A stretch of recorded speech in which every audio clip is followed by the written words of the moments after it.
Fonctionnaire au Conseil général de Lyon il y a encore 3 ans, Bruno Michel n'était pas certain de reprendre un jour l'exploitation familiale. Ce passionné voulait avant tout créer un atelier de lait performant par l'intermédiaire d'un robot de traite, une idée innovante qui a séduit le jury du prix du GIA. Elles ont faim, elles veulent des granulés, hop, elles viennent se faire traire en même temps. Le robot travaille 23 heures sur 24. Le portillon s'ouvre, la vache rentre, il y a des granulés qui descendent, qui vont au fond dans l'auge, et pendant qu'elles sont en train de manger les granulés, le portillon se referme et la machine traite la vache. C'est ouvert en permanence. Au début, pour la mise en place, on fait des jeux de barrière, mais après, elles y viennent en libre service. Actif en janvier, le robot de traite contrôle la qualité du lait des vaches grâce à des capteurs. Son aspect, son volume, sa température et la rumination des bêtes sont aussi passés au crible. Mais c'est surtout la traite de ces vaches laitières qui intéresse Bruno Michel. Le jour où c'est installé, pour rien au monde, on reviendra en arrière. C'est une qualité de vie, on est comme un salarié après. On arrive à s'affranchir de la période de traite. La période de traite, moi, c'est tous les matins 2 heures et tous les soirs 2 heures. 7 jours sur 7, 365 jours par an. Sans cette machine à traire, pour développer son activité, cet éleveur laitier aurait dû construire une salle de traite, mais les contraintes quotidiennes étaient toujours présentes et les travaux réalisés importants. 135 000 € ont tout de même été nécessaires pour acquérir cette machine à traire. Elle sera rentable d'ici 10 à 15 ans.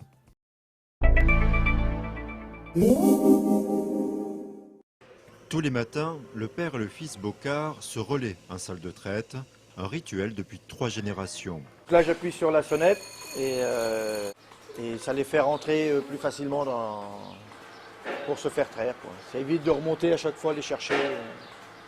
C'est tous les jours, 365 jours par an, matin et soir. Donc, si bien à Noël, 1er janvier, 14 juillet, tous les jours. Alors les vaches, c'est vrai que c'est comme tout troupeau, il y a des dominantes et des dominés. Donc on a souvent les mêmes en début de traite et en fin de traite.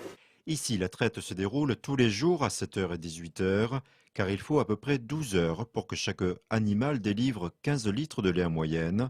La vache donne du lait uniquement si elle a un veau. Les vaches vont avoir leur premier veau, donc vont produire du lait. Donc on a une courbe du lait qui va se mettre en place, donc elles vont avoir leur veau par ici, donc la courbe va monter et va redescendre petit à petit. Donc au bout de 10 mois, la vache ne va plus avoir beaucoup de lait. Donc l'objectif, c'est d'avoir un nouveau veau pour reproduire du lait. Première étape de la traite, la désinfection et le nettoyage des 4 trayons, ainsi que le contrôle visuel de la qualité du lait. Les premiers jets de lait, pour voir si le lait est de qualité, voir s'il n'y a pas d'infection au niveau de la mamelle, s'il n'y a pas de mamite. Ça se voit tout de suite, hein, s'il y a une mamite, donc une infection, on va retrouver des grumeaux. Il y a des vaches qui sont plus ou moins, on va dire, chatouilleuses. Elles n'aiment pas forcément lorsqu'on les nettoie les crayons. Une fois branchée, deuxième étape, la traite automatique qui dure entre 3 et 5 minutes par vache. C'est un vide d'air qui va tirer le lait. Et donc le lait va descendre dans les tuyaux, il va passer dans différents canaux pour se retrouver directement dans le tank à lait. Donc le lieu de stockage du lait refroidi. Le lait passe devant la sonde et la sonde va reconnaître s'il y a du lait ou pas qui passe. Une fois qu'il n'y a plus assez de débit, ça se décroche automatiquement et la machine sait que c'est terminé. En fin de traite, la griffe se retire et l'opérateur peut déposer un film protecteur sur les trayons. Qui va éviter que les bactéries rentrent à l'intérieur de la mamelle et donc du coup produisent des infections. Donc c'est qualité en permanence. Qualité en permanence, hygiène en permanence. En parallèle de ces opérations, le lait est acheminé dans une citerne de 6000 litres, collectée tous les 3 jours. Donc il est bien à une température de 4 degrés avec un agitateur. Donc le lait est toujours en mouvement et refroidi. Pour éviter que les bactéries se développent et que le lait tourne. Dernière étape, le nettoyage de la salle de traite. Il est 8 heures, le jour se lève. L'éleveur va pouvoir donner le petit déjeuner aux 70 vaches. Le lait sera revendu 35 centimes en moyenne, à raison de 5000 litres par mois.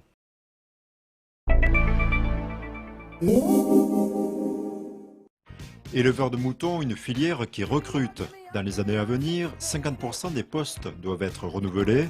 Au vu de ce constat, une opération de séduction est menée auprès des jeunes. Les jeunes ont tendance, quand ils s'orientent vers l'élevage, à aller plutôt vers le bovin. Il faut s'enlever de l'idée que l'éleveur ovin, c'est le vieux berger avec son béret dans la montagne. Non, on est dans une zone Grand Est où il y a une bonne production de moutons qui peut se développer encore pour satisfaire la demande en termes de consommation. Voilà, aujourd'hui, ce sont des techniques très pointues, très modernes. Afin d'attirer les jeunes, la 9e édition des Ovimpiades a été organisée. Ici, les participants viennent de la région. Tous ont en commun la passion des animaux. On apprend à manipuler les moutons, le bien-être animal, comment s'en occuper, au niveau des rations, tout ça. J'ai un BTS production animale, une formation en plus dans l'équitation. Je vais être monitrice d'équitation plus tard et puis je voulais avoir un double diplôme en fait. Je voulais aussi avoir un peu de connaissances au niveau élevage. L'Aube est l'un des rares départements à dispenser une formation adaptée à cet animal. Après un quiz, les candidats doivent s'affronter sur 3 autres épreuves, comme le tri et la taille des ongles. La 20-067. Les élèves doivent écarter 3 brebis de tout le lot de brebis, 3 brebis que je leur donne. Et la façon dont ils organisent leur chantier, la façon dont ils font passer les brebis, la façon dont ils se servent de la porte de tri. 10 475. C'est une note de 1 à 5 pour l'état d'engraissement de la brebis. Ne pas l'attraper par la laine et bien l'attraper par la tête ou par les pattes. Ensuite, le parage, c'est-à-dire bien couper la corne, qu'elle soit équitable des 2 côtés. Pas trop court pour éviter tout saignement. Ça fait des grosses pénalités et après il y a une épreuve qui consiste avec le temps. Voilà ton pied là, tu décales. Une main là, ton pied sur la petite platine, là. Ça t'aide à pousser, vas-y, voilà. Vas-y. Nickel. Oui, parce qu'il y a des élèves qui n'ont jamais pratiqué. Donc il y en a quelques-uns, donc on essaye de leur donner quelques astuces pour pas qu'ils soient défavorisés non plus par rapport à les autres. Cette 9e Ovimpiade s'est déroulée dans un contexte particulier avec l'arrivée du loup dans le département. Le seul prédateur du loup, il faut se mettre bien ça dans la tête, c'est l'homme. Et aujourd'hui, le loup est protégé. Donc ça veut dire que qui gagne, c'est le loup, c'est pas l'homme. On nous dit que le loup est un animal intelligent, donc si on n'arrête pas si on continue de le chasser pour pas qu'il tue nos brebis, je pense qu'il va arriver à comprendre qu'il faut qu'il aille chasser les animaux sauvages qui sont peut-être un peu plus durs à chasser, mais bon, autant qu'il travaille dur aussi pour essayer de se nourrir et qu'il aille pas. C'est pas un fast-food nos brebis, quoi. Malgré cela, la passion reste la plus forte. Les 2 lauréats ont le privilège de participer au concours national durant le salon de l'agriculture avant de devenir peut-être de futurs éleveurs. À 32 ans, Vivien Figiel a arrêté sa carrière dans un bureau d'études de l'industrie pour revenir à ses premiers amours, l'élevage de 120 vaches. C'est une passion que j'ai depuis le début et qui m'a suivi. Et donc voilà, j'ai eu l'opportunité de reprendre l'exploitation et de revenir à mon souhait d'origine, l'agriculture.